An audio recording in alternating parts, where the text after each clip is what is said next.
কুল in কুনতুম তুহিব্বুনাল্লাহ ফাত্তাবিউনি ইউহিব্বুকুমুল্লাহ। আল্লাহকে যদি ভালোবাসতে চান তাহলে রসুলকে মানতে হবে, রসুলকে ভালোবাসতে হবে। রসুলকে যদি ভালোবাসতে পারেন তাহলে আল্লাহকেই ভালোবাসা হবে। আল্লাহকে যদি ভালোবাসেন ওয়ায়াগফির লাকুম যুনুবাকুম আল্লাহু গফুরুর রহিম। গোপনে প্রকাশ্যে যত রকমের পাপ করেছেন সবগুলা গুনাহ মাফ করে দিবেন কে? আবু হুরায়রা রাদিয়াল্লাহু তাআলা আনহু ইশারের নামাজ পড়া মসজিদ থেকে বেরিয়ে গেলেন। একজন মহিলা খেজুর গাছের কিনারায় দাঁড়ায় বলতে আছে, ইয়া আবা হুরায়রা, ও আবু হুরায়রা, একটু আমার কাছে আসবানি, মনের কিছু কষ্টের কথা তোমার সাথে শেয়ার করি। আবু হুরায়রা বলতে আছে, তুমি একজন নারী, আমি একজন পুরুষ, দুইজনে কাছাকাছি হইলে মাঝখানে 3 নম্বরে শয়তান ফায়দা নিবে, অতএব ফাঁকে থাকো। আবু হুরায়রা বলতে আছে, ও মদিনার মহিলা, কি এমন সমস্যায় পড়লা যার কারণে তোমার কাছে আসতে হবে? মহিলা বলতে আছে, আবু হুরায়রা শুনে নাও, জীবনে এমন একটা পাপ করছি, পাপের গাট্টি নিয়ে ঘুরতেছি। পাপ এমন একটা জিনিস বাবারেও ছাড়ে না। পাপ এমন একটা জিনিস যা মানুষকে গোপনে গোপনে কান্দায়। পাপ এমন একটা জিনিস যা মানুষের জীবন অতিষ্ঠ করে তোলে। আবু হুরায়রা বলতে আছে, কি এমন পাপ করল রে মদিনার নারী? মহিলা বলতে আছে, আবু হুরায়রা, আমি এক রাখালের সাথে গোপনে বন্ধুত্ব স্থাপন করেছি। তাম্বিহুল গাফিলিনে আসছে, বন্ধুত্ব পাতানোর পর ওই মহিলাটা রাখালের সাথে জেনায় লিপ্ত হয়েছে। ও আবু হুরায়রা, শয়তানের ধোকায় পড়ে আমি জিনা করছি। এই জিনা করার কারণে আমার প্রথমে মনের শান্তি চলে গেছে। রাত্রিবেলা যখন আমি বিছানায় ঘুমাইতে যাই, আমার মনে হয় আমি যেন কবরে শুয়ে আছি। আল্লাহর পক্ষ থেকে মনে হয় আমার কলিজাটা কালা হয়ে গেছে, কলবটা শক্ত হয়ে গেছে। আমি কি করব ভেবে চিনতে কোনো কুল কিনারা পাইতেছি না। কেন আমি জিনা করলাম? আল্লাহর বিধান, পুরুষ এবং নারী দুইজন যদি বিবাহিত হয়, জিনা করলে দুইজনকে পাথর মেরে উড়াইয়া দাও, হত্যা করো। আর যদি অবিবাহিত হয়, পাথর মারতে হবে না, তাদের উপরে শরীয়তের আইন 80টা দোররা দাও। আল্লাহু আকবার। আবু হুরায়রা বলতে আছে, জিনা যেহেতু করলা, আল্লাহর কাছে মাপ চাও। মহিলা বলতে আছে, আবু হুরায়রা, শুধু জিনা করি নাই, পেটে বাচ্চা আসছে। এই বাচ্চাটা ভূমিষ্ঠ হওয়ার পর আমার নিজের হাতে বাচ্চাটার গলা টিপে হত্যা করছি। হত্যা করার পর আমি এখন চিন্তা করতেছি, পৃথিবীর ভিতরে সবচেয়ে বড় অপরাধী আমি। কেন আমি জিনা করলাম? কেন বাচ্চা পেটে আসলো? কেন আবার বাচ্চাটার গলা টিপে হত্যা করলাম? এই সবগুলা পরিকল্পনা হলো শয়তানের। আপনি আমি ভালো বংশের সন্তান, আমাদেরকে নষ্ট বানায় শয়তানে। সবচেয়ে বড় দুশ্মন হলো আপনার নিজের মন। কথা কন না কা? সবচেয়ে বড় দুশ্মন আপনার মন। মন চাইছে নামাজ বাদ দিয়া চায়ের দোকানে বিড়ি টানেন, এটা আপনার মনের শয়তানি। কথা কন না কা? অথচ চাইলে নামাজ পড়তে পারেন, পড়বেন না। মন চাইতেছে রাত্র 3টা পর্যন্ত পাবজি, ফ্রি ফায়ার, টিকটক দেখার সময় হয়, অথচ ফজরের নামাজ পড়ার সময় হয় না। এই মন আপনারে খাইতেছে। এই মন আপনারে কই নিয়ে কান্দায় দেখেন। এই মন আপনার এমন একটা সিপাই নিয়ে ফালাইবে, আপনি না পারবেন মরতে, না পারবেন বাঁচতে। এই সব কাহিনীর মূল হইল এই নফসে আম্মারা। আবু হুরায়রা বলতে আছে, বাচ্চা হত্যা কেন করলাম? করছি, মনে চাইছে করছি। এখন তোমার কি উপায় হবে বলে আমি জানি না কি হবে, তবে আমি তোমার কাছ থেকে জানতে চাই, আমার কি কোনো ক্ষমার রাস্তা আছে নাকি? আবু হুরায়রা বলতে আছে, শুনে নাও, প্রত্যেকটা পাপের শাস্তি পাওয়া লাগে। কুল্লু নাফসিম বিমা কাসাবাত রহিনা। গোপনে হোক প্রকাশ্যে হোক, যেই পাপ করবে তার শাস্তি দিবেন একজন, তিনি হলেন কে? আবু হুরায়রা বলতে আছে, আল্লাহর জাহান্নামের আগুন কিন্তু শক্ত, কবরের আযাব কঠিন, কবরের ভয়ঙ্কর সাপ বিচ্ছুর আক্রমণ কিন্তু মারাত্মক। কবরের দুই পাশের মাটির চাপ সহ্য করতে পারবা না। এটা বলার সাথে সাথে মহিলাটা চিৎকার মেরে খেজুর গাছের গোড়ায় বেহুশ হয়ে গেছে। আল্লাহর ভয় তার কলিজার জয়েন্টে জয়েন্টে লাগছে। আল্লাহু আকবার। আবু হুরায়রা চিন্তায় পড়ে গেল যে রাসূল তো জীবিত আছে। এবার আল্লাহর হাবিবের দরবারে দৌড় মারছে আবু হুরায়রা। আল্লাহর নবীর সামনে গিয়া দাঁড়ায় বলল, ইয়া রাসূলুল্লাহ, একজন মহিলা জিনা করছে, পেটে বাচ্চা আসছে। আমি ওই মহিলাটারে বলছি, বাচ্চা কেন হত্যা করলা? আল্লাহর জাহান্নামের আগুন কিন্তু মারাত্মক। তখন মহিলা তোমারে কি বলছে আবু হুরায়রা?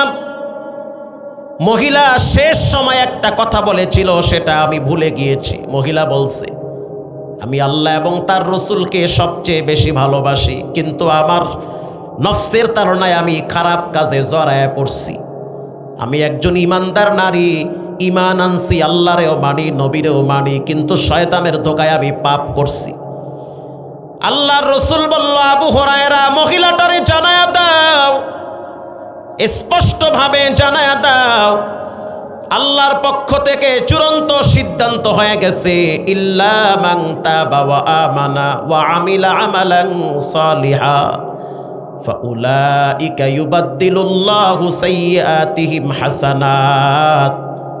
ঈমান আনার পরে কেউ যদি গুনাহ করে, আবার যদি তওবা করে রবের কাছে ক্ষমা চায়, রব্বুল আলামিনের সিদ্ধান্ত হলো ওই নারীকেও জিনার গুনাহ, বাচ্চা হত্যার গুনাহ, সেটাও মাফ করে দিয়েছে। এখানে যারা বসা আছেন, জানি না কার না জানি দোকানে কাপড়ের কাপড় হাজির, জানি না কার না জানি মসজিদের পালকিটা রেডি হয়ে গেছে। বাংলাদেশের চিত্র জানেন, প্রতিদিন মানুষ মারা যায়, তাও আবার বুড়ারা না, যুবকরা বেশি মরে। বাইক অ্যাক্সিডেন্টে কমন মারা যাবেই যাবে, এমন কোনো রাত নাই, দিন নাই যেই রাতে বাইক অ্যাক্সিডেন্টে মানুষ মরে না। গতকালকে আগুন লাইগা পুরা এলাকা পুইরা গেছে। গ্যাস সিলিন্ডার বাস্ট হইয়া ঘুমন্ত ব্যক্তিরা হঠাৎ আগুনে পুড়ে মারা যায়। ওই যে বললাম, একটু পরে কি হবে পৃথিবীর কেউ জানে না, জানেন কে? তওবা করে নেন, জীবনে কোনোদিন নামাজ ছাড়বো না, হারাম খাবো না, আব্বা আম্মার সাথে বেয়াদবি করব না, জীবনে একবার কষ্ট হলেও বাইতুল্লাহ গিয়া হাজিরা দিব। দিলটা যদি ভালো থাকে, তে দুইটা হাত আল্লাহকে দেখায়া দেন, নারায়ে তাকবীর। এখানে এমনও মায়ের সন্তান আছেন, নিজের হাতে নিজের আব্বারে কবরে রাখছে, নিজের হাতে নিজের মায়েরে কবরে ফালায়া রাখছে। অথচ রমজান মাস চলে আসছে, রাসূল বলেছেন, রমজান মাস পাওয়ার পর যারা গুনাহ মাফ করাইতে পারল না, তারা লানত, তাদের উপরে অভিশাপ, তারা কপাল পোড়া, তারা ধ্বংস। মা বাবা পাওয়ার পর যারা তাদের খেদমত করতে পারল না, সন্তুষ্ট অর্জন করতে পারল না, তারা বদনসিব, কপাল পোড়া। আব্বা আম্মা বুড়া বুড়ি হয়ে গেছে, তাদের ভাষা খারাপ হতে পারে, তারপরও তোমার মা, তারপরও তোমার বাবা। মা যদি পতিতালয়ের বেশ্যা হয়, তারপরও মা খারাপ ব্যবহার করা যাবে না। বাপ যদি চরিত্রহীন লম্পট হয়, ডাকাত হয়, তারপরও আব্বা খারাপ ব্যবহার করা যাবে না। রাসূল বলেছেন, জান্নাত কই তালাশ করবা? ক্বালা হুমা জান্নাতুকা ওয়া নারুকা, তোমার মা বাবাই তো তোমার জন্য জান্নাত। আল্লাহু আকবার। সাহাবী হাইসা দিছে। আবার রাসূল বলেন, ওয়া নারুকা, এই মা বাবাই তোমার জন্য জাহান্নাম। এবার তুমি বুঝো কেমন ব্যবহার মা বাবার সাথে করবা। অনেক যুবকরা আছে মা বাবার সাথে খারাপ ব্যবহার করে। আল্লাহর কসম দিয়ে বললাম, মা বাবার সাথে খারাপ ব্যবহার কইরা কেউ কোনোদিন মানসিকভাবে শান্তিতে থাকতে পারে না। বাবায় বুড়া হয়ে গেছে, বাবারে কিছু পকেট খরচ দেন। মা বৃদ্ধা হয়ে গেছে, মায়েরে কিছু হাত খরচ দেন। আপনার যেমন চলতে টাকা লাগে, মা বাবার চলতেও তো টাকা লাগে। ওই যে বোন বিয়া দিছে, 3-4টা বোন আছে, তাদের বাড়িতে আপনার মায়ে যায়, বাবায় যায় বেড়াইতে। বলেন ওই বাড়িতে নাতি আছে না নাই? তো আপনার মায়ের দিকে তারা তাকায়া থাকে, বাবা হয় তাদের নানা, মা হয় তাদের নানি, তারা তো নানা নানির দিকে তাকায়া থাকে। আপনি যদি মা বাবাকে টাকা না দেন, তারা কেমনে নাতির জন্য মজা নিবে? তখন আপনার বাবায় কষ্ট পায়। আমি এক সময় নিজে না খাইয়া সন্তানরে খাওয়াইছি, আর এখন দেখি আমার সন্তান আমারে টাকা দেওয়ার বেলায় হিসাব করে। মা বাবার সাথে কখনোই টাকা পয়সা দিয়া হিসাব করবেন না। আল্লাহ বলেন, কুল মা আনফাকতুম মিন খায়র ফালিল ওয়ালিদাইনি ওয়াল আকরাবিন। টাকা পয়সা ব্যয় করবা প্রথম মাদ্রাসায় বলে না, মসজিদে না, কোথায়, গোরস্থানে না, প্রথম টাকা ব্যয় করবা মা বাবার কদমে। সুবহানাল্লাহ বলেন। এখানে অনেক মায়ের সন্তান আছেন যারা মা বাবারে কবরে রাখছেন। বাবার মার মৃত্যুর পরে তাদের হক হলো তাদের জন্য দোয়া করা, রব্বিরহামহুমা কামা রব্বায়ানি সগীরা, রব্বিরহামহুমা কামা রব্বায়ানি সগীরা। আব্বা আম্মার সাথে যাদের সম্পর্ক ভালো তাদের খোঁজ খবর নেওয়া। আপনার বাবার বন্ধু খবর নেন, ঈদের সময় লঙ্গি দেন।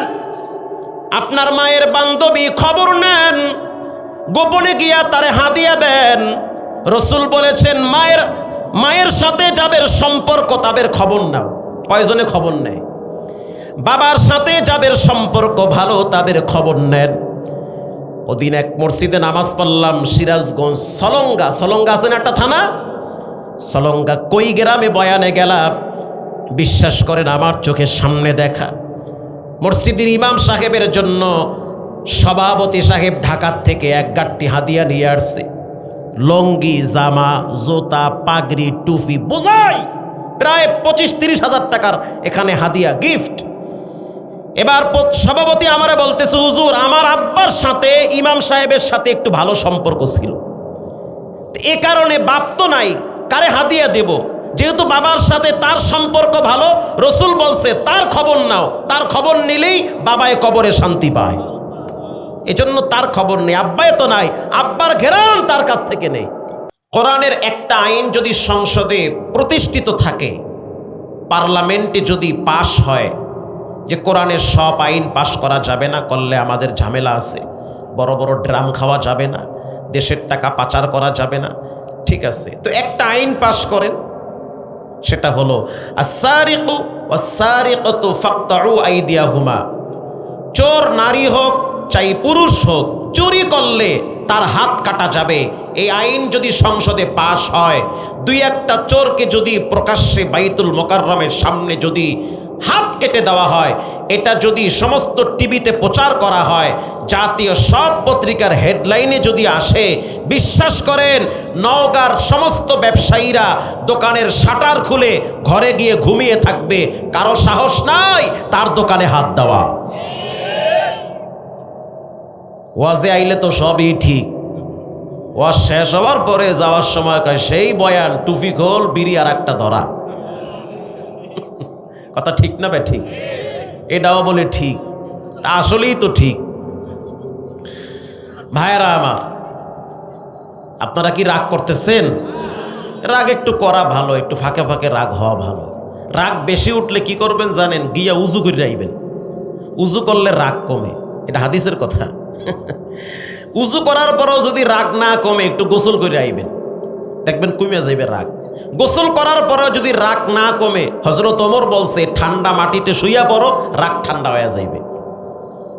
আল্লাহু আকবার বলেন। এটা কিন্তু আমার কথা না, এটা কিন্তু হযরত ওমরের কথা। জামাই বউ ঝগড়া লাগলে মাঝে মাঝে রাগ উঠে না?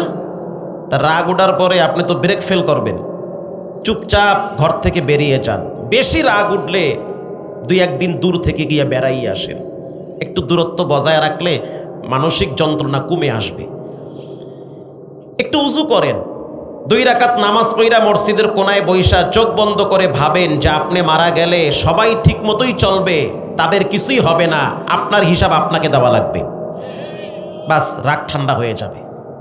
1 দিন 2 দিন কাঁদবে, আপনার সম্পদ নিয়ে ছেলেমেয়েরা মারামারি কারাকারি করবে, এমনকি দোয়াটাও করবে না। এই দুনিয়ার জন্য এত কিছু ভাবার টাইম নাই। প্রিয় ভাইরা আমার, তো সাহাবী বলল, ইন্নী উহিব্বুল্লাহ ওয়া রাসূলা, আমার পুঁজি একটাই, আমি আল্লাহ এবং তার রসুলকে ভালোবাসি। রসুল উত্তর দিল, আল মারউ মা মান আহাব্বা, যার সাথে যার মহাব্বত তার সাথে তার কেয়ামত।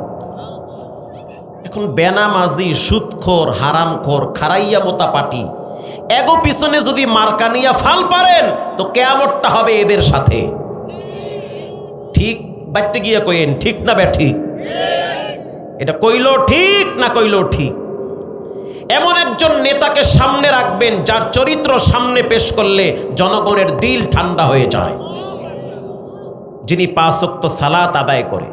যেই নেতা আল্লাহর হুকুম মানে না, সে জনগণের হক কেমনে আদায় করবে? যে আল্লাহর হক আদায় করে না, সে যদি বলে জনগণের হক আদায় হবে, নিঃসন্দেহে ধোঁকাবাজ। বুঝেন নাই কথা? বুঝছেন?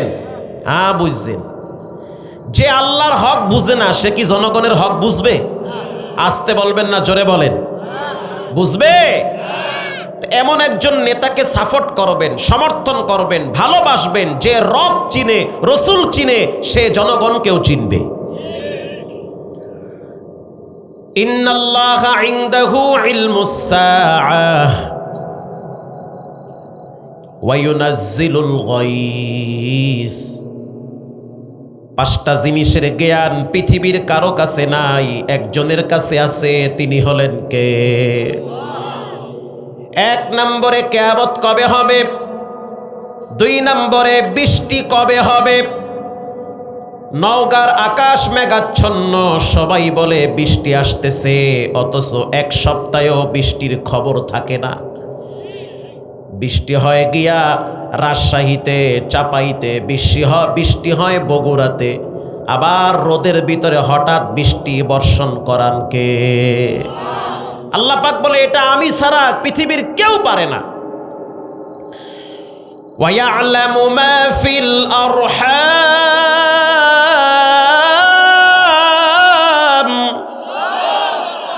মায়ের পেটে কি আছে, বাচ্চার আকৃতি না আসা পর্যন্ত পৃথিবীর কোনো ডাক্তারের বাবারও ক্ষমতা নাই ছেলে না মেয়ে। বলেন, মায়ের পেটে কি আছে এটা জানেন কে? ওয়া ইয়ালামু মা ফিল আরহাম, একমাত্র আল্লাহ জানে যে মায়ের রেহেমে কি আছে।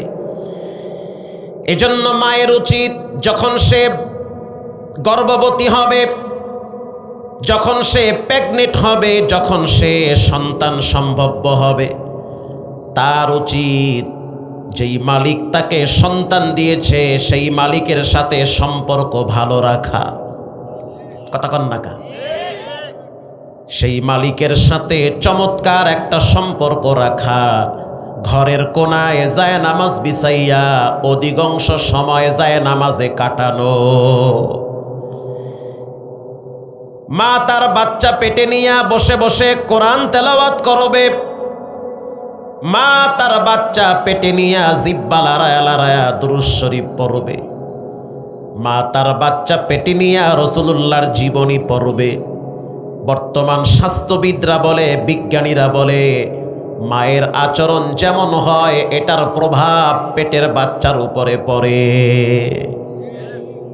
এই যে কথা কইতে আছে, থামাই একেবারে, কানের দাঁড়াবে, ঘ্যান ঘ্যান ঘ্যান ঘ্যান ঘ্যান ঘ্যান শুরু করছে। ভলান্টিয়ার কই, কর্তৃপক্ষ কোথায়? থামান এগুলার একটু।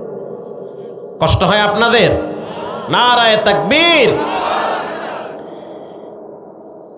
ওয়া ইয়ালামু মা ফিল আরহাম ওয়া মা তাদরি নাফসুম মাযা তাকসিবু গাদা।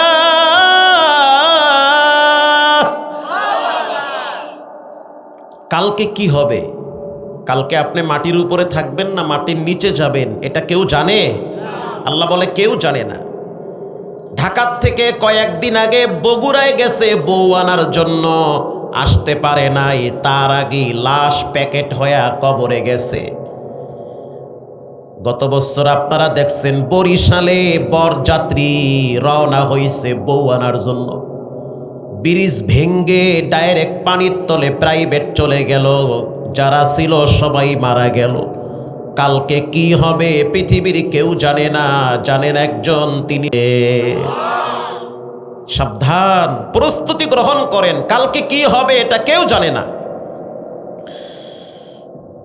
ওয়ামা তাদরি নাফসুম মাযা তাকসিবু গাদা ওয়ামা তাদরি নাফসুম বিআইয়ি আরদিন তামুত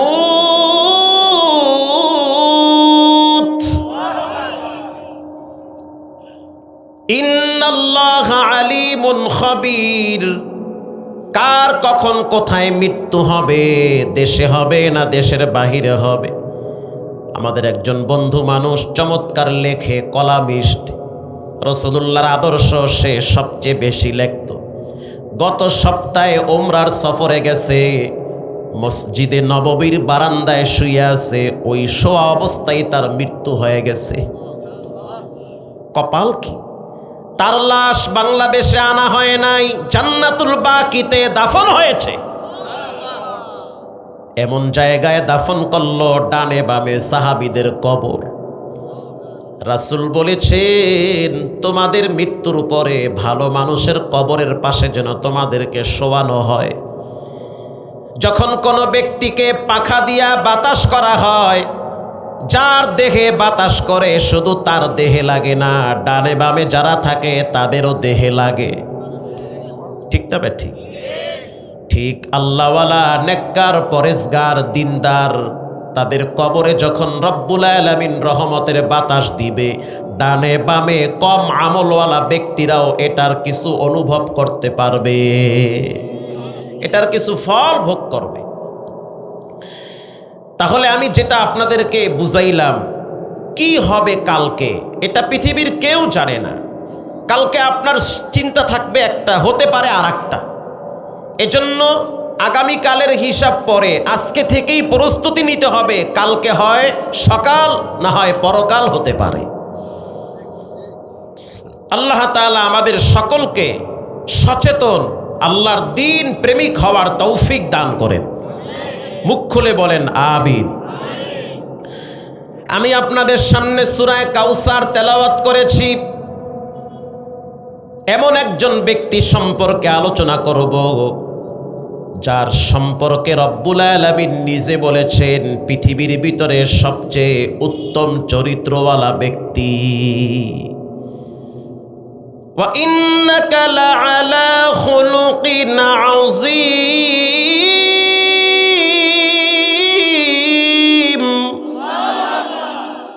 রাসূলের চরিত্র হলো সর্বোত্তম চরিত্র। जहाँ तक है रबूबियत खुदा का, वहाँ तक है नबूवत मुस्तफ़ा का। रबूबियत खुदा की है जहाँ तक, नबूवत मुस्तफ़ा की है वहाँ तक। জান্নাতের প্রত্যেকটা গাছের প্রতিটা পাতায় আল্লাহ পাক মোহাম্মদ লিখে দিয়েছেন। তাফসিরে জালালাইনে আসছে, জালালউদ্দিন সুয়ুতি খাসায়েসুল কুবরায় লেখছে যে আল্লাহ তাআলা জান্নাতের প্রত্যেকটা গেটের শুরুতে রাসূলের নাম লিখে দিয়েছে। রাসূলকে ভালো না বাসলে ঈমান থাকে না, রাসূলের প্রতি প্রেম প্রকাশ না করলে ঈমান থাকে না। নেতার ব্যাপারে কিছু বললে মেজাজ গরম হয়, নেত্রীর ব্যাপারে কিছু বললে চান্দুর মাথা গরম হয়। নবীর ব্যাপারে নাস্তিকরা যখন গালি দেয় তখন মেজাজ গরম হয় না, তখন লড়ে চড়ে না, খালি বিড়ি খায়। তুমি আবার নবীর উম্মত, উম্মত দাবি করো, আবার মরার পরে চেহারা কেবলার দিকে ফিরাইবে, বাটাম ফাটা। কথা ঠিক না বে ঠিক? কিসের উম্মত তুমি? বাবারে গালি দিলে সহ্য করা যায়,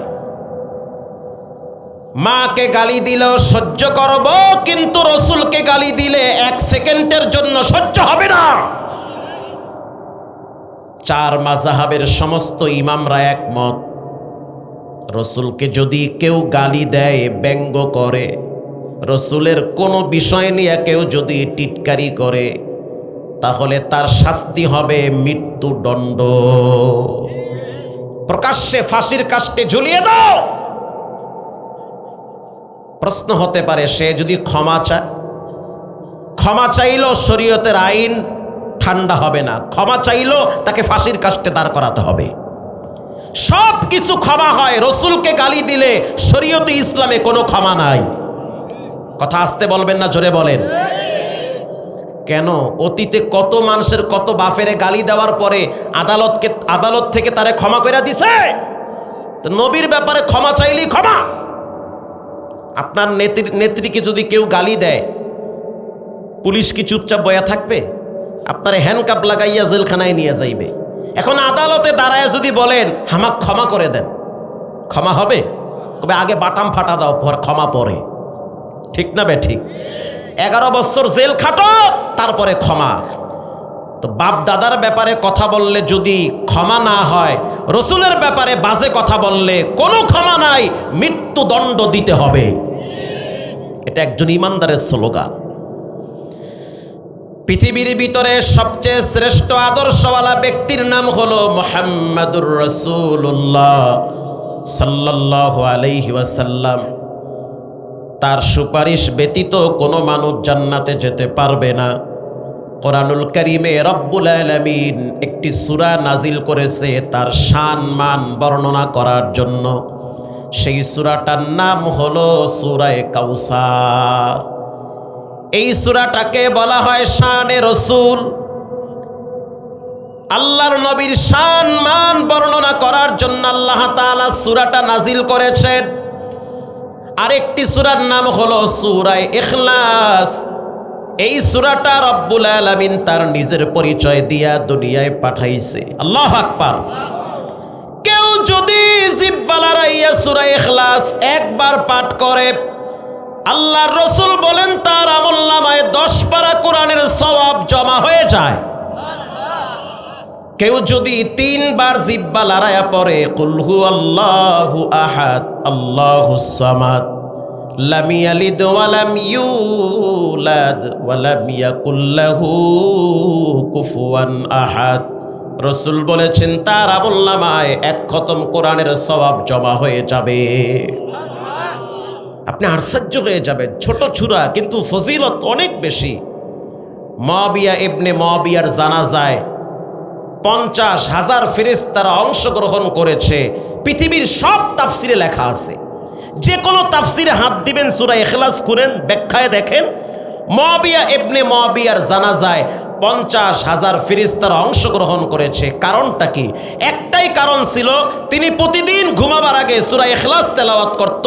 এজন্য তার সম্মানার্থে আল্লাহ ফেরেশতা তার জানাজায় পাঠায়া দিছে। এরকম একটি সূরার নাম সূরা কাউসার। এই সূরাটা যখন নাজিল হয় তার প্রেক্ষাপট আপনাদেরকে শোনাই। আপনাদের কি কষ্ট হয়? আমাকে তো একটু দেরি করে উঠানো হয়েছে। আমার ইচ্ছা ছিল 10টায় উঠার, 10টার থেকে 12টা পর্যন্ত আমি মন ভইরা ওয়াজ করতাম, কিন্তু এমন টাইমে উঠাইছে যখন আপনাকে ঘুমে ধরছে। আপনারা কি ঘুমায় গেছেন?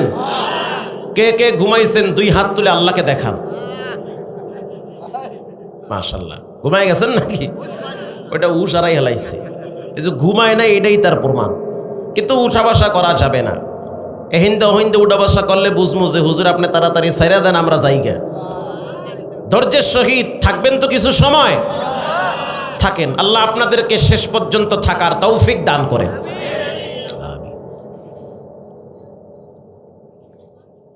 সূরা কাউসার। মেয়ে বড় হয়েছে, বিবাহ হয় না। মেয়েটা দেখতেও সুন্দর, ব্যাকগ্রাউন্ড ভালো, ফ্যামিলিও ভালো। তারপরেও কেন জানি ভালো প্রস্তাব আইসা কেমনে কেমনে যেন হয় না, ভেঙ্গে যায়। এরকমটা হয় না মাঝে মাঝে?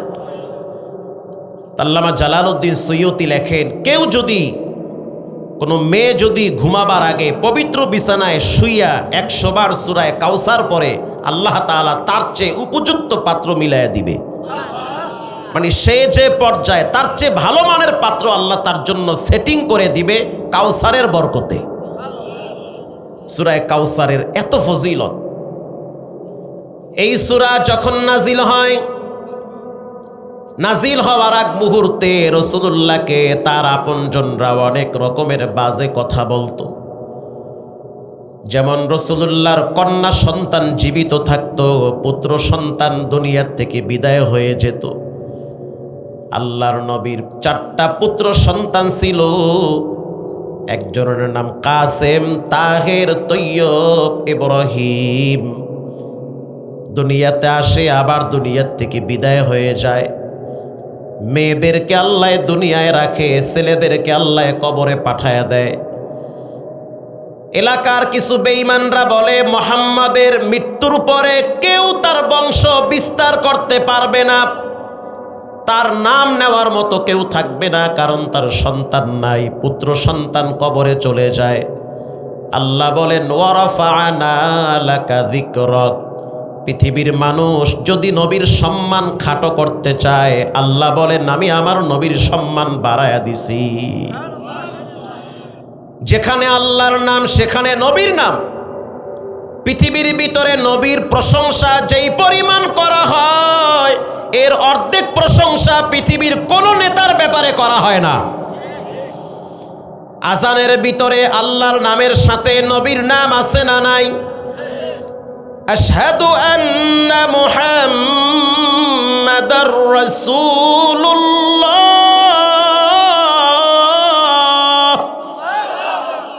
আল্লাহর নাম পাশে নবীর নাম, জন্মের পরে ডান কানে আজান বাম কানে ইকামত, আজানের ভিতরে আল্লাহর নাম পাশে নবীর নাম। জানাজায় যখন দাঁড়াবেন সেখানেও দুরূদ শরীফে আল্লাহর নামের পরে নবীর নাম আছে না নাই? নামাজের ভিতরে যখন আপনি আত্তাহিয়াতু পড়বেন, এরপরে যখন দুরূদ শরীফ পড়বেন, আল্লাহুম্মা, প্রথম কার নাম? আরো জোরে বলেন কার নাম? সাল্লি আলা মুহাম্মদ। এরপরে হলো নবীর নাম, আগে আল্লাহর নাম এরপরে নবীর নাম। শুধু তাই না, একটা মানুষ যখন কবরে চলে যায়, লাশ যখন কবরে রাখে, বিসমিল্লাহি ওয়া আলা মিল্লাতি রাসূলিল্লাহ বলেন, এখানেও নবীর নাম আছে না নাই? লাশ কবরে রাখার পরে যখন প্রশ্ন করা হবে মান রব্বুকা ওয়া মা নাবিয়্যুকা ওয়া মান নাবিয়্যুকা ওয়া মা দীনুকা, তোমার রবকে তোমার নবীকে, বলেন নবীর নাম কবরেও আছে না নাই? এজন্য রব্বুল আলামিন বলেন আমার নবীকে যারা ভালোবাসবে তারা আমি আল্লাহকে ভালোবাসলো, যারা আমি আল্লাহকে ভালোবাসলো, ওয়ায়াগফির লাকুম যুনুবাকুম আল্লাহু গফুরুর রহিম, তাদের যত রকমের পাপ আছে গুনাহ আছে আমি রব নবীর খাতিরে সব গুনাহ মাফ করে দিব। কুল ইন কুনতুম তুহিব্বুনাল্লাহ ফাত্তাবিউনি ইউহিব্বুকুমুল্লাহ।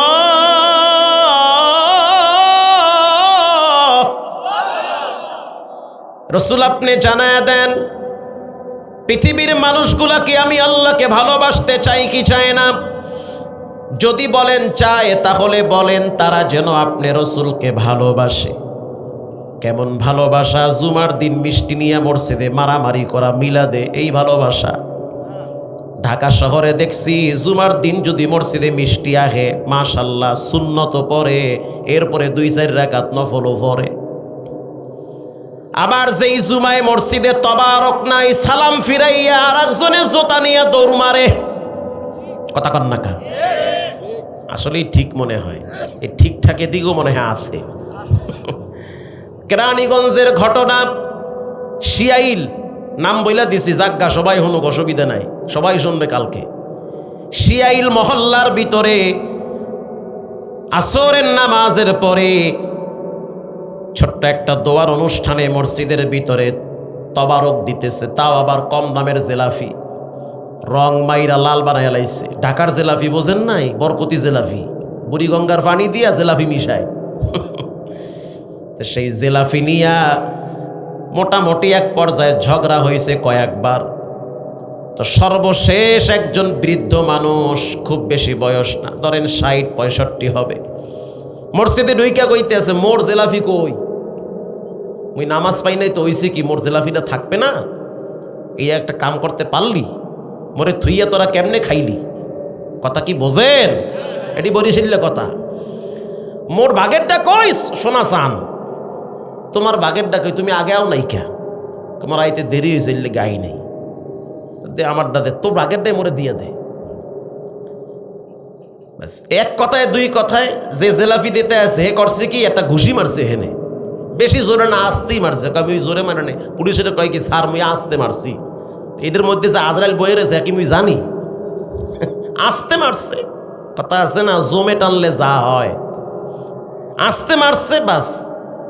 আল্লাহর সিদ্ধান্ত হয়েছে জেলাফির লইকে দুনিয়ায় থাইকে লাভ কি, আয়া পর কবরে হয় খাওয়ামু না হয় বাটাম ফাটা দিব। ঠিক না ব্যা ঠিক? হয় খাও না হয় বাটাম ফাটা খাও। এই বাটাম ফাটা আমার জীবনেও আমি কই নেই। আমি এই উত্তরবঙ্গে আইয়া বাটাম ফাটা শিখছি। উত্তরবঙ্গের ভাষা দুই সাইডটা না শিখলে তো আপনারা মজা পাইবেন না। বগুড়ায় গেছি ওয়াজ করতে, হেনে গিয়ে দেখি আমার আগের বক্তা কয় বাটাম ফাটা। আমি কেউ আল্লাহ কয় কি, রুহুল আমিন যুক্তিবাদী সাহেব। পরে চাচায় আমারে কইতেছে বাবা এটা বুঝবা না, এটা ফেরেশতাকে চোখ বন্ধ করে যে ফিডা শুরু করে, এই ফিডা মানে আউযুবিল্লাহ সারা ফিডা। বাটাম ফাটা আপনারা শুনছেন না?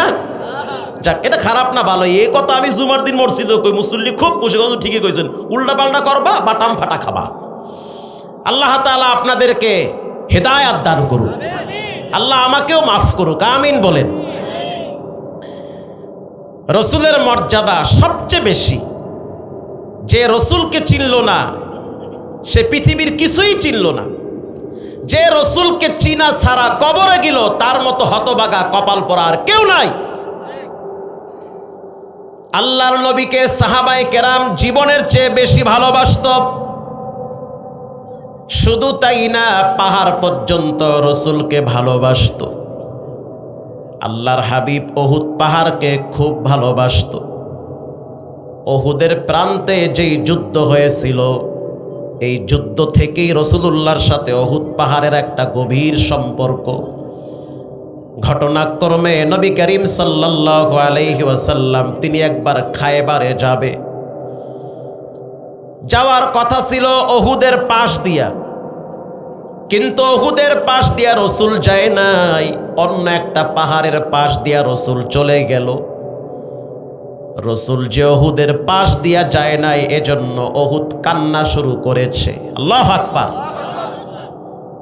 হযরত জিবরাইল আইসা বলতে আছে, আসসালামু আলাইকা ইয়া নবী আল্লাহ, ওগো আল্লাহর হাবিব, উহুদের পাশ দিয়ে আপনি যান নাই, তার কারণে আজকে উহুদ পাহাড় কাঁদতেছে। আল্লাহর হাবিব পরের দিন উহুদের পাশ দিয়া যাওয়ার সময় বলল, হাযা জাবালুন ইউহিব্বুনা ওয়া নুহিব্বুহু। উহুদ আমারে ভালোবাসে, আমিও উহুদকে ভালোবাসি।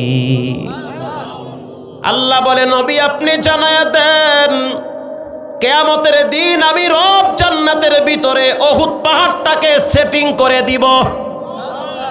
আপনি উহুদ পাহাড়ে ঘুরবেন, দেখবেন পুরো উহুদটাকে আমি জান্নাতে ফিটিং করে দিব। উহুদ পাহাড় রসুলকে ভালোবাসতো। শুধু তাই না, পৃথিবীর ভিতরে এমন কোনো মাখলুক নাই যেই মাখলুক রসুলকে ভালোবাসে না।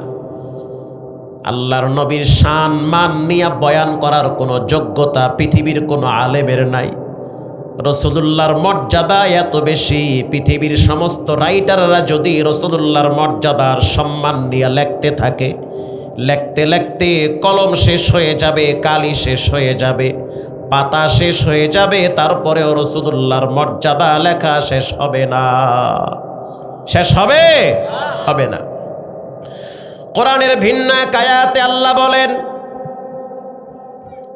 ওয়ামা আরসালনাকা ইল্লা রাহমাতাল লিল আলামিন।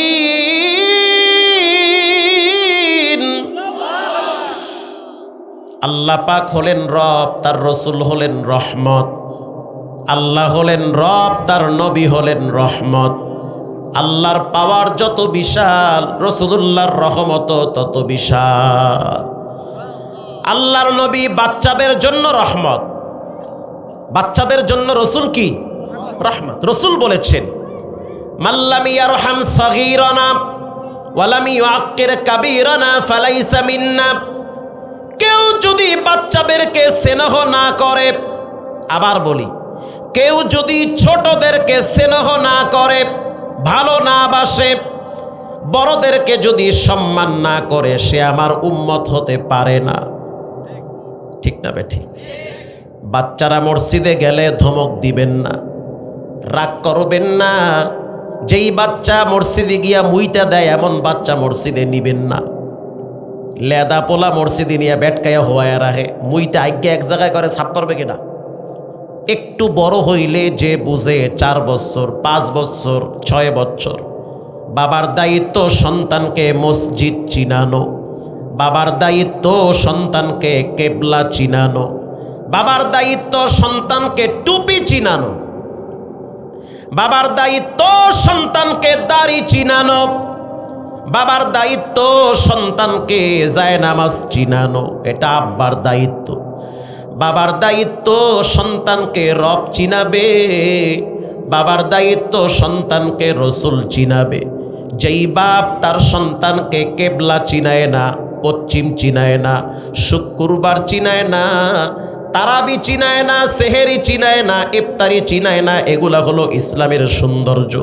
যেই বাবা তার সন্তানকে মেসোয়াক চিনায় না, যেই বাপ তার সন্তানকে আতর চিনায় না, মনে রাখবেন একটা টাইমে সন্তানটাও বাবারে চিনবে না। এইটা একদম দামি কথা। যেই বাপ ছেলে মেয়েকে রব চিনায় না, নবী চিনায় না, একটা টাইমে ওই ছেলে মেয়ে মা বাবা চিনতে চায় না, চিনবে না। চেনার টাইম নাই। কেন আপনাকে চিনবে সে? কি কোন দুঃখে চিনবে সে? খালি জন্ম দিলেই কি হয়ে যায়? জন্ম তো অন্য অন্য প্রাণীরাও দেয়। প্রাণীদের জ্ঞান বুদ্ধি নাই, মানুষের জ্ঞান বুদ্ধি আছে। ঠিক তেমনি ভাবে মানুষের উচিত যেই স্রষ্টা তার সন্তানকে উপহার দিছে সেই স্রষ্টার সাথে সন্তানকে পরিচয় করায়া দেওয়া। আপনি তো ব্যর্থ বাবা। বৃদ্ধাশ্রম গুলায় গিয়া দেখেন শিক্ষিত মা বাবার অভাব নাই। জজের বাপ বৃদ্ধাশ্রমে, আই হায় কয় কি! উকিলের বাপ বৃদ্ধাশ্রমে, ডিসি এসপির বাপ বৃদ্ধাশ্রমে, আইজির বাপ বৃদ্ধাশ্রমে, শিল্পপতির মা বাবা বৃদ্ধাশ্রমে, গুলশানে বাড়ি আছে, মোহাম্মদপুরে বাড়ি আছে, মা বাবা বৃদ্ধাশ্রমে। এর কারণটা কি? 1 নম্বরের কারণ, মা বাবা ছেলে মেয়েদেরকে দুনিয়ার সফলতা শিক্ষা দিছে। নিজের পায়ে দাঁড়াও, সফলতা অর্জন করো, লেখাপড়া বেশি করো, বা পরীক্ষায় ভালো নাম্বার পাবা, মাল কামাবা, ডাইনে বাবে ধুমায়া কামাও, টাকা কামাইতে হবে। যেই বাপ সন্তানকে দুনিয়া চিনায়, একটা সময় ওই সন্তান মা বাবাকেও চিনতে চায় না, ও দুনিয়াই চিনবে। আসতে বলবেন না, জোরে বলেন, ঠিক না বে ঠিক? ও আপনারে কেন চিনবে? আমার আব্বা আমারে বলছে সাবধান, নামাজ ছাড়বা তো ফিরে চামড়া থাকবে না। আমার বাপ আমার মায়েরে কইছে নামাজ যদি ঠিক মতো ছেলে মেয়ে না পড়ে তুইও ঘরে থাকতে পারবি না। তো শক্ত হন। তো যেই কর্তা, যেই বাপ, যেই স্বামী আল্লাহর ব্যাপারে ফ্যামিলিকে সতর্ক করে, ওই স্রষ্টা ফ্যামিলির ভিতরে তার মর্যাদা বাড়ায়া দেয়। জি, বাস্তব কথা। কামা তাদিনু তুদানু, যেমন কর্ম তেমন ফল। গতকালকে বয়ান করলাম টাঙ্গাইলে, ওসি সাহেব দাঁড়ায় বলতে আছে, আমার এই চাকরির লাইফে জীবনে কোনো দিন দেখি নাই কোনো আলেমের বিরুদ্ধে তার মা বাবা মামলা দায়ের করছে। 2-4টা থাকতে পারে, তাও নাই। কোনো বাপ বলতে পারে নাই যে আমার সন্তান আলেম বানাইছি আর আমার সন্তান আমাকে বৃদ্ধাশ্রমে ফালায়া রাখছে। আমার সন্তান এমন একটা সন্তান আমাকে হক থেকে বঞ্চিত করেছে। কিন্তু বাংলাদেশের থানাগুলায় গিয়া দেখেন, অধিকাংশ থানাগুলায় ছেলেমেয়েরা মা বাবার নামে মামলা দায়ের করে, না হয় মা বাবা ছেলেমেয়ের নামে মামলা দায়ের করে সম্পদের লোভে। সম্পত্তির জন্য মারামারি কারাকারি শুরু হয়। এজন্য আল্লাহ তাআলা বলেন, আমার প্রিয় নবী হলো সবার জন্য রহমত, বাচ্চাদের জন্য রহমত, বুড়ার জন্য রহমত, লেদা মেয়ের জন্য রহমত, নারীর জন্য রহমত, পুরুষের জন্য রহমত। কোনো এক যুদ্ধের ময়দানে, হুনাইনের যুদ্ধে, আল্লাহর হাবিব নিজে সেই যুদ্ধে অংশগ্রহণ করেছে। সাহাবায়ে কেরাম সেই যুদ্ধে বিজয় অর্জন করেছে। সেখানে কিছু নারী আর কিছু পুরুষ বেঈমান বন্দী হয়েছে, গ্রেপ্তার হয়েছে। সাদ বিন আবি ওয়াক্কাস রাদিয়াল্লাহু তাআলা আনহু নবীর সাহাবী, আল্লাহর নবীর সাহাবী সাদ বিন আবি ওয়াক্কাস রাদিয়াল্লাহু তাআলা আনহু যখন তিনি দেখল বন্দীদের ভিতরে কিছু নারী আছে, তাদেরকে সসম্মানে একটা জায়গায় তাঁবুর ভিতরে আটকায়া রাখছে, এখানে খানা, এখানে যা প্রয়োজন সব ব্যবস্থা হবে। সেই মহিলা তাঁবুর ভিতর থেকে একজন নারী দাঁড়ায় বলতে আছে, ও মুহাম্মদের সৈন্যরা শুনে নাও, তোমাদের নবী মুহাম্মদের কাছে আমাকে নিয়ে যাও, না হয় তাকে আমার কাছে নিয়ে আসো, আমি তার বোন হই। আল্লাহু আকবার বলেন, আমি তার বোন হই। সাদ বিন আবি ওয়াক্কাস বলে, এটা কেমন কথা? আমরা তো জানি রাসূলের কোনো বোন নাই। কে তুমি, কি তোমার নাম? বলে, আমার নাম হলো সীমা। আচ্ছা বুঝলাম, এখন বলো আমি কি করতে পারি? বলে, তোমাদের নবীকে আমার কাছে নিয়ে আসো, না হয় আমাকে তার কাছে নিয়ে যাও, গিয়া বলবা মুহাম্মদের একটা বোন গ্রেপ্তার হয়েছে।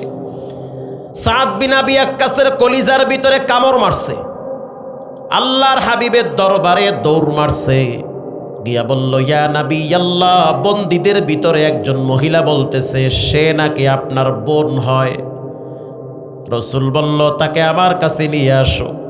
যখন সামনে দাঁড়ায়, মহিলা দাঁড়ায় বলতে আছে, আল্লাহুম্মা আবকি লানা ইয়া মুহাম্মদ। বলার সাথে সাথে রাসূলুল্লাহ চোখের পানি ছেড়ে দিয়ে বলল, বুঝতে পারছি আপনি আমার দুধ বোন হালিমার সন্তান, দুধ বোন সীমা। আপনি হালিমার কন্যা, আমার দুধ বোন আপনি। আমি অনেকদিন পর আপনাকে পেয়েছি। আল্লাহু আকবার। যখনই বলল আল্লাহুম্মা আবকি লানা ইয়া মুহাম্মদ, এটা বলার সাথে সাথে রাসূলুল্লাহ তার শৈশবে ফিরে গিয়েছে, ছোটবেলার কথা মনে পড়ে গিয়েছে। রাসূলুল্লাহর দুধ বোন সীমা যখন রাসূলকে কোলে নিয়া গরম বালুর উপরে রোদের তাপে দাঁড়ায় থাকতো, সীমা বলতো, তাকায়া দেখতাম কোথার থেকে যেন মেঘের খণ্ড এসে মুহাম্মদকে ছায়া দিতেছে। আমার মায়ের বকরিগুলার ওলানের ভিতরে কোনো দুধ নাই। যেদিন মুহাম্মদকে আমাদের ঘরে নিয়ে আসছে, প্রত্যেকটা বকরির ওলানে ভরপুর দুধ চলে আসছে। আশ্চর্য বিষয় হলো, গরম বালুতে আমি হাঁটতে পারি না। মুহাম্মদকে কোলে নিয়ে যখন মরুভূমিতে হাঁটতাম, মনে হয় কে যেন আমাদের পায়ের নিচে ঠান্ডা বালু বিছায়া দিছে। শুধু তাই না, এমন এমন সময় গেছে, তাকায়া দেখতাম সিংহ আমাদের দিকে তাড়ায় আসতেছে। যখনই আমার ভাই মুহাম্মদকে সামনে পেশ করলাম, সিংহটাকে দেখলাম মাথা নত করে কাঁদতে কাঁদতে পিছনে চলে গেল। এরকম দৃশ্য একটার দুইটা না, মুহাম্মদকে যতদিন আমরা পেয়েছি প্রতিটা মুহূর্তে মুহূর্তে চোখ দিয়া বরকত দেখেছি। তখন আল্লাহর নবীকে কোলে নিয়ে দোয়া করছে, মালিক আল্লাহুম্মা আবকি লানা মুহাম্মদ। যেই মুহাম্মাদের উসিলায় এত শান্তিতে আছি, সেই মুহাম্মদকে আপনি আমাদের জন্য স্থায়ী করে দেন। যেই মুহাম্মাদের জন্য এত শান্তি পাইলাম, এত সুন্দর শৃঙ্খলার জীবন পাইলাম, সেই মুহাম্মদকে আমাদের জন্য স্থায়ী করে দেন। সুবহানাল্লাহ। আল্লাহ এর নিয়েন না, স্থায়ী করেন। এই দোয়াটা যখন রাসূল অনেক বছর পর তার সামনে তার বোন বলল, মনে পড়ে গেছে, এ তো আমার দুধ বোন হালিমার সন্তান, হযরত হালিমাতুস সাদিয়ার সন্তান সীমা। বোন, আপনার কি লাগবে বলেন? বলে, আমার প্রথম লাগবে সব বন্দীদেরকে মুক্তি দিতে হবে। রাসূলুল্লাহ পরামর্শ করলো, রাজি হয়ে গেল, যাও মুক্তি দিয়ে দিলাম। কিছুক্ষণ পরে সীমা ঈশা বলতে আছে, ওগো আমা করতেছে। নবী করিম সাল্লাল্লাহু আলাইহি ওয়াসাল্লাম প্রশ্ন করলো, তুমি কে, কি তোমার পরিচয়? বাচ্চাটা জবাব দিল, আমার নাম হলো আব্দুল্লাহ, আমার বাপ যুদ্ধের ময়দানে গিয়ে শহীদ হয়ে গেছে, আমার মা অন্যত্রে বিবাহ বসেছে। আল্লাহর নবী বলতে, আজকে ঈদের দিন, তুমি কি জানো আজকে ঈদের দিন, তুমি কি জানো? বাচ্চাটা বলে, এতিমের জন্য আবার কিসের ঈদ? যার দুনিয়াতে মা নাই, বাপ নাই, তার আবার কিসের ঈদ? আল্লাহর নবীর কষ্ট লাগছে। বাচ্চাটারে সাথী নিয়া ঘরে চলে গেল। ঘরে যাওয়ার পর মা আয়েশার হাতে তুলে দিল, বাচ্চাটারে গোসল করায়া দাও, নতুন একটা জামা আমি হাসানের ঘর থেকে নিয়ে আসতেছি। ফাতেমার ঘরে গিয়া বলতে আছে, ও সন্তান ফাতিমা, ও সন্তান ফাতেমা, হাসানের একটা নতুন পোশাক দাও, আমি এতিমের শরীরে পরায়া দিব। আল্লাহু আকবার বলেন। হাসান রাদিয়াল্লাহু তাআলা আনহুর একটা নতুন জামা দিল। বাচ্চাটারে গোসল করায়া নবীর সামনে দাঁড় করাইল। আল্লাহর হাবিব বলতে আছে, আব্দুল্লাহ শুনে নাও, আজ থেকে মুহাম্মদ যদি তোমার বাপ হয়, আয়েশা যদি তোমার মা হয়, তাহলে তোমার মনে কি কষ্ট থাকবে?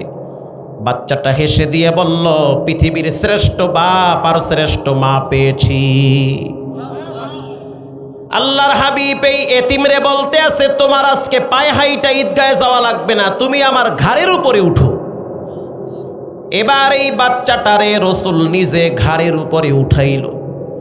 ঘাড়ের উপরে উঠানোর পরে রাসূলুল্লাহ বাচ্চাটারে নিয়ে ঈদগাহে যাইতেছে। ঈদগার ময়দানে যাওয়ার পর রাসূলুল্লাহ যখন মেম্বারে বসলো, তার পাশের খালি জায়গাটায় বাচ্চাটারে বসায়া দিছে, তুমি এখানে বসবা। মুআজ ইবনে জাবাল বলে, ইয়া নবী আল্লাহ, কে এই বাচ্চা যে কিনা নবীর পাশে বসে? আল্লাহর রাসূল বলল, সাহাবীরা শুনে নাও, এই বাচ্চার মাঝখানে আর আমার মাঝখানে কোনো গ্যাপ আছে? বলে, না, গ্যাপ নাই। বাচ্চার দেহটা রাসূলের দেহ মোবারক একাকার হয়ে গেছে। এবার রাসূল সবার সামনে দুইটা আঙ্গুল উঁচা করলো, আনা ওয়া কাফিলুল ইয়াতীম কাহাতাইনি ফিল জান্নাহ। কেউ যদি এতিমের লালন পালনকারী হয়, কেউ যদি এতিমের ভরণ পোষণকারী হয়, ওয়া কাফিলুল ইয়াতীম, সে কিয়ামতের ময়দানে আমার সাথে আবার জান্নাতে পাশাপাশি থাকবে, মাঝখানে গ্যাপ থাকবে না। এটা হাদিস, মুসলিম শরীফের হাদিস। রাসূলুল্লাহ দুইটা আঙ্গুল উঁচা করছে, মিশায় বলতে আছে, গ্যাপ আছে, গ্যাপ আছে, গ্যাপ নাই।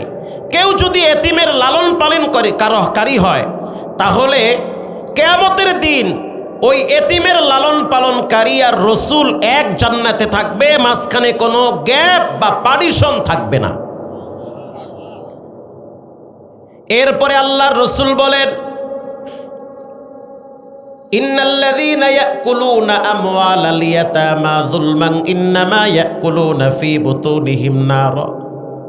কেউ যদি এতিমের সম্পদ মাইরা খায়, ভাতিজার চাচায় মারা গেছে অনেক আগে, ধরেন আপনি ভাই মারা গেছে, ভাইয়ের 2-3টা ছোট ছোট বাচ্চা আছে, তো বলেন এই বাচ্চারা তাদের বাবার হক পাবে কি পাবে না? বাচ্চারা তো বুঝে না যে আব্বার জায়গা কোথায়। আল্লাহর রাসূল বলেছেন, কেউ যদি এতিমের সম্পদ পেটে ঢুকায়, ইয়াকুলুনা ফী বুতুনিহিম নার, সে যেন এতিমের সম্পদ পেটে ঢুকায় নাই, জাহান্নামের আগুন পেটে ঢুকাইছে। নাউজুবিল্লাহ বলেন। আল্লাহর নবী সবার জন্য রহমত। উহুদের ময়দানে ছোট্ট একটা ঘটনা আপনাদেরকে শোনাই যে নারীদের ভিতরে রাসূলের প্রতি কি ভালোবাসা ছিল। উহুদের ময়দানে আল্লাহর নবীর সাহাবী যায়েদ ইবনে আসিম তার স্ত্রী 2 সন্তান নিয়ে উহুদের ময়দানে ঝাঁপিয়ে পড়েছিল। স্বামীর নাম হলো যায়েদ ইবনে আসিম, 2 সন্তান, একজনের নাম হলো আম্মার ইবনে ইয়াসির, আর একজনের নাম হলো আব্দুল্লাহ। এই 4 সদস্য উহুদের ময়দানে অংশগ্রহণ করেছে। ইন দি মিন টাইমে যুদ্ধ শুরু হয়ে গেল। এই 4 জনে পরামর্শ করলো যে আমরা কোথায় গিয়ে দাঁড়াইতে পারি, যুদ্ধের সিস্টেমটা কেমন হবে। মহিলা বলতে আছে তার 2টা বাচ্চাকে সন্তান, আল্লাহর নবী যেই জায়গায় দাঁড়ায় থাকবে তোমরা নবীর চতুর্পাশে মানব ঢাল নির্মাণ করবা। আল্লাহু আকবার। মানে প্রাচীর নির্মাণ করবা, কোনো বেঈমানের তীরের আঘাত যেন রাসূলুল্লাহর শরীর মোবারকে পড়তে না পারে। দুইটা সন্তানকে যুদ্ধের ময়দানে পাঠায় দিল। আব্দুল্লাহ ইবনে আম্মার ইবনে ইয়াসির, এই দুই ভাই রাসূলুল্লাহর সামনে দাঁড়ায় রইছে। ইন দি মিন টাইমে লুবাবা নামের একজন বেঈমান রাসূলকে টার্গেট করে একটা তীর নিক্ষেপ করেছে। তীরটা যখন নিক্ষেপ করল, আম্মার ইবনে ইয়াসির তার ডান হাত উঁচা করে দিয়েছে। ডান হাত যখন উঁচা করে দিল, তীরটা আইসা ডাইরেক্ট তার হাতের ভিতরে বিদ্ধ হয়েছে। তারপরও হাত নামায় নাই। একটার দুইটা না, প্রায় 11টা তীর তার হাতের ভিতরে বিদ্ধ হয়েছে, কখনো কখনো বাহুতে, কখনো কখনো হাড্ডির ভিতরে। আম্মার ইবনে ইয়াসির চিন্তা করল, আল্লাহর নবীকে সেভ করার জন্য আমার ভাইকে দাঁড় করায় দিয়া আমি চিকিৎসা নেওয়ার জন্য তাঁবুর ভিতরে চলে যাব। তাঁবুর ভিতরে চলে গেল। তার মা উম্মে আম্মারা বলতে আছে, সন্তান কোন হাতে আঘাত লাগছে? সন্তান দাঁড়ায় বলতে আছে, মা গো মা, শুনে নাও, আল্লাহর নবীকে তীর যখন নিক্ষেপ করা হয়, ডান হাতটা পাইতা দিছি। আম্মার রাদিয়াল্লাহু তাআলা আনহুর মা ওই ডান হাতের উপরে চুমা খেয়ে বলতে আছে, এই হাত কোনোদিন জাহান্নামে স্পর্শ করবে না। রসুলের জন্য রক্ত বের হয়েছে। একটু পরে সে ব্যান্ডিজ কইরা, খেজুর পাতা গরম কইরা বাইটা, তারপরে ব্যান্ডিজ কইরা পাঠায়া দিল যুদ্ধের ময়দানে। একটু পরে আব্দুল্লাহ তার দ্বিতীয় সন্তান আইসা বলতে আছে, মা শুনে নাও, রসুলকে তীর মারার জন্য যখন বেঈমানরা রেডি হয়েছিল তখন আমি পিঠ পেতে দিয়েছি। 21 থেকে 22টা তীর আইসা আমার পিঠের ভিতরে বিদ্ধ হয়েছে। উম্মে আম্মারা বলতে আছে, সন্তান, আল্লাহর নবীকে তীর কোন বেঈমান মারছে তার চেহারাটা একটু আমাকে দেখাও। পর্দা ফাঁক কইরা যখন আব্দুল্লাহ দেখায় দিল, ওই যে লুবাবা নামের বেঈমানটা হাঁটতেছে, পাগুলা মোটা, একটু ভারী টাইপের মানুষ। মহিলা আব্দুল্লাহ রাদিয়াল্লাহু তাআলা আনহুর মা উম্মে আম্মারা, সে তরবারি হাতে নিয়া যুদ্ধের ময়দানে ঝাঁপিয়ে পড়ে লুবাবার প্রথম পায়ের উপরে আঘাত করেছে। আল্লাহু আকবার। বাম পায়েটায় যখন আঘাত করলো, পাটা ঝুলতেছে। দ্বিতীয় পায়ে যখন আঘাত করছি, রক্ত ফুলকি দিয়া পড়েছে।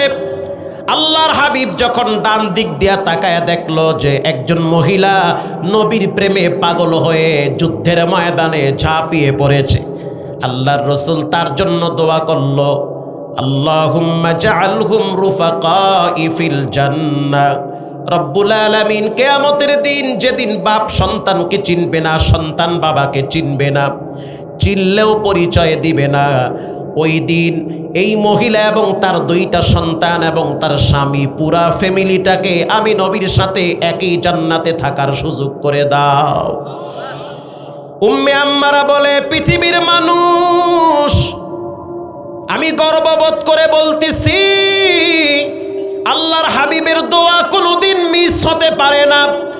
নবীর দোয়া আমার জীবনে কাজে লাগছে। দুনিয়াতে জীবিত থাকা অবস্থায় আমি জান্নাতের ঘেরান নাকে পাইছি। এজন্য আমি যুবকদেরকে বলতে চাই, এদিক সেদিক রক্ত দেওয়া যাবে না, জীবন দেওয়া যাবে না। রক্ত যদি দিতে হয়, যার রক্ত তার জন্য দেওয়া লাগবে। আসতে বলবেন না, জোরে বলেন ঠিক না বেঠিক? এবার বলেন, রক্তের মালিক কে? রক্ত যদি দিতে হয় রবের জন্য দিবেন, জীবন যদি দিতে হয় রবের জন্য দিবেন। ওয়া মাহইয়ায়া ওয়া মামাতি লিল্লাহি রাব্বিল আলামিন। আমার বেঁচে থাকা মরে যাওয়া একজনের জন্য হবে, তিনি হলেন কে?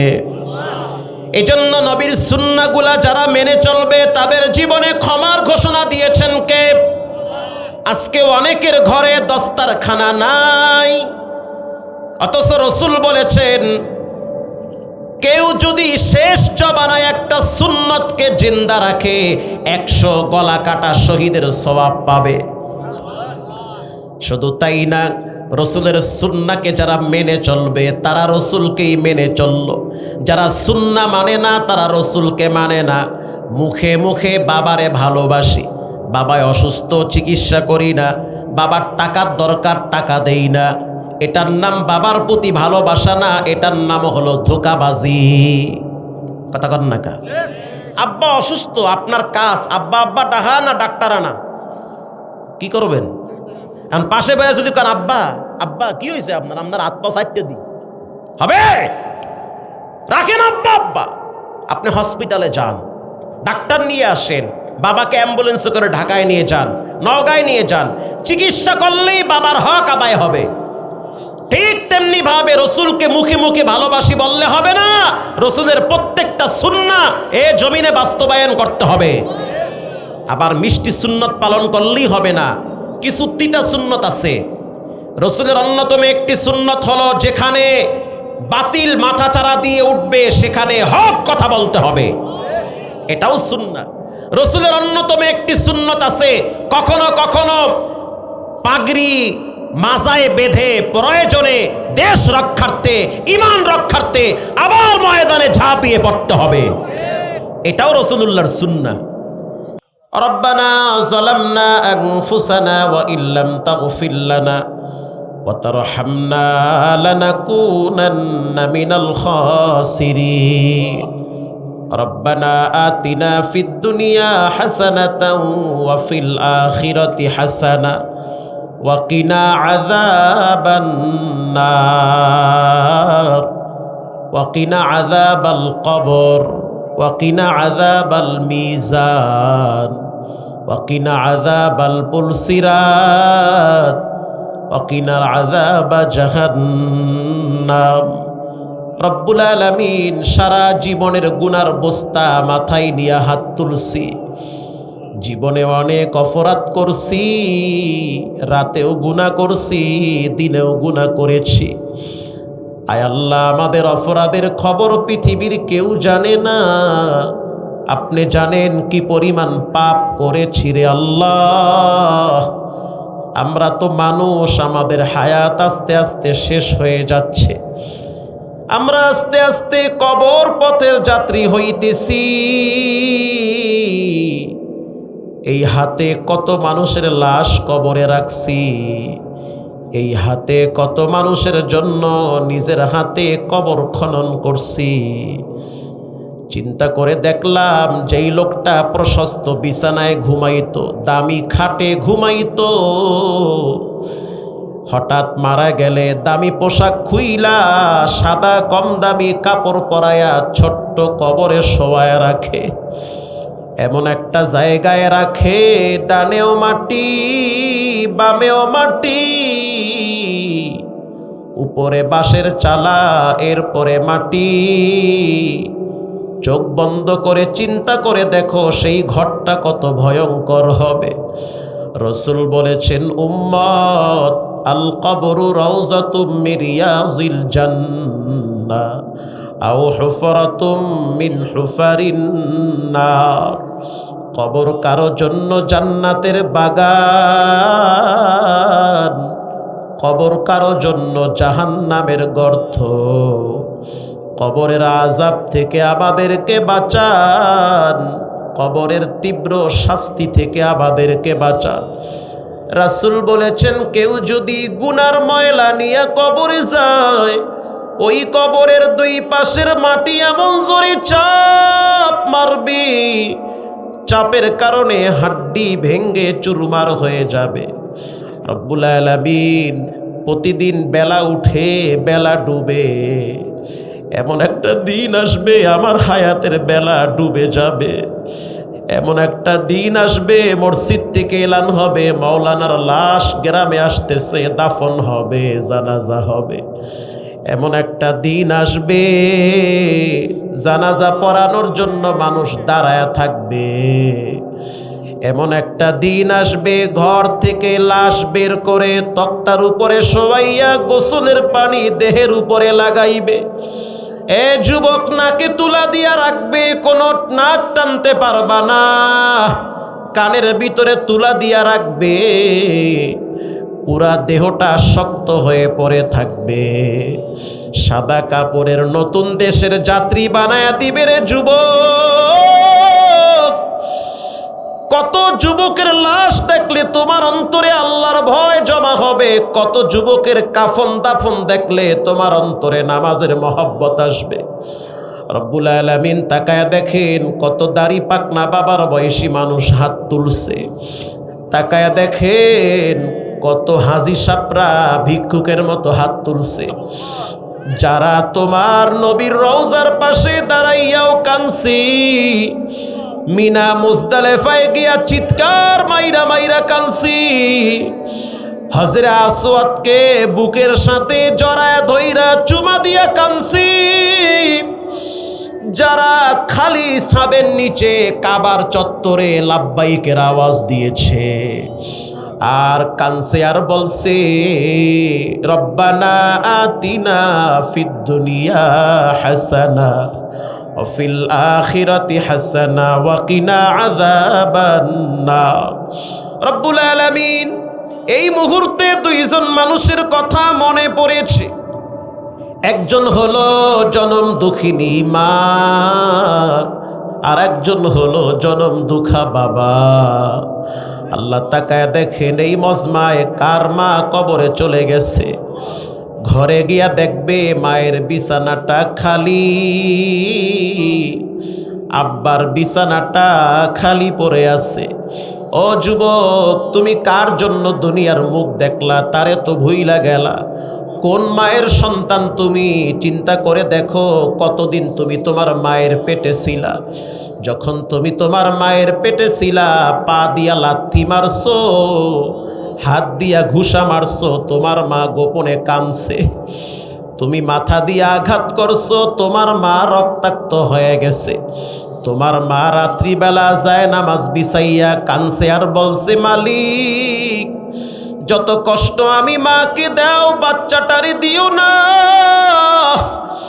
ও যুবক, তুমি এক সময় ছোট বাচ্চা ছিলা, তোমার কান্না ছাড়া কোনো গতি নাই। তুমি এতটাই দুর্বল ছিলা, তোমারে তোমার মায় না ধরলে কেউ ধরতো না।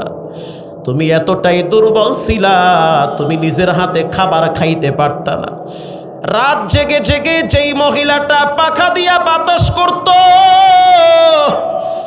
ওই মহিলাটা তোমার মা। নিজে না খাইয়া তোমার মুখে যে খাবার দিত, ওই লোকটা হলো তোমার আব্বা। আজ তাকায়া দেখো তোমার আব্বারে ময়দানে দেখা যায় না, কবরস্থানে দাঁড়াইয়া দেখো তোমার আব্বার চিৎকারের আওয়াজ। তোমার আব্বায় ডেকে বলে, সন্তান আমার জন্য কিছু পাঠা।